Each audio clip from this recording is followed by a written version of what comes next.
পর্দায় তো আপনি মডেল, ব্যক্তি জীবনে আপনি অনেকের কাছে রোল মডেল, যেটা আজকে শুরুতেও বলছিলাম। রোল মডেল হওয়ার জন্য কি কি গুণ থাকা প্রয়োজন মওয়াপা?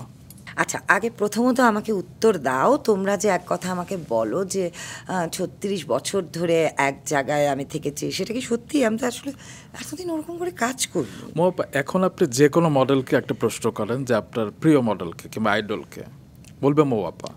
আচ্ছা, এটা আল্লাহর এবং রহমত। তারপরে হয়তো অনেকেই ভালো করেছে, কাজ করছে, কিন্তু কেউ না, সাদিয়া ইসলাম মৌ এবং ছেলেদের মধ্যে আমি যদি বলি আদিল হোসেন নোবেল, এই দুজনকে ছাড়িয়ে যেতে পারেনি। সেটা সব মডেলও আসলে স্বীকার করে, নোবেলকে তো আমিই বলবো যে একদম ঠিক এবং কথা বলে। নোবেলও মৌ বলবে। ওটা হয়তো আমাদের একজনের প্রতি একজনের রেসপেক্ট, ভালোবাসা, আদর, সম্পর্ক, বন্ধুত্ব, যেটাই বলো না কেন। তো দুদিন আগে ওর ফেসবুকে একটা ছবি দিয়েছে, বিশ্বাস করো আমি সেখানে আপনি তাকিয়ে comment করেছেন। থাকলাম এবং মাশাআল্লাহ একবার লিখে শেষ করলাম না, আবার লিখলাম যে আমাদের দেশের মানে মানে শ্রেষ্ঠ মডেল।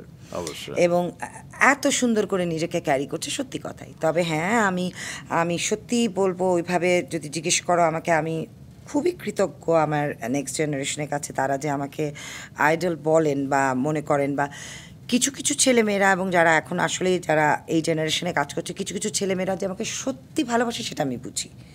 এবং সত্যি, কিন্তু কদিন আগেও আমার সাথে সেই ঘটনাটা হচ্ছে। আমার জুনিয়র বাচ্চাগুলো, নাচের বাচ্চাগুলো, নাম বলবো না, তারা বসে আড্ডা মারছে এক জায়গায়, রাতে বেলায় তারা সবগুলো মিলে আমাকে ফোন করেছে, এবং সবগুলো তোমাকে এত ভালোবাসি, তোমাকে এত এত ভালোবাসি। আমি বলছি, জানিস আমার জীবনের সবচেয়ে বড় পাওয়াটা কি? তোরা আমাকে যে এরকম ভালোবাসিস, এবং কাজের বাইরেও যে আমাকে ফোনটা উঠিয়ে বলছিস যে আমরা তোমাকে ভালোবাসি মপু, এটাই আমি মনে করি আমার কাছে সবচেয়ে বড় পাওয়া।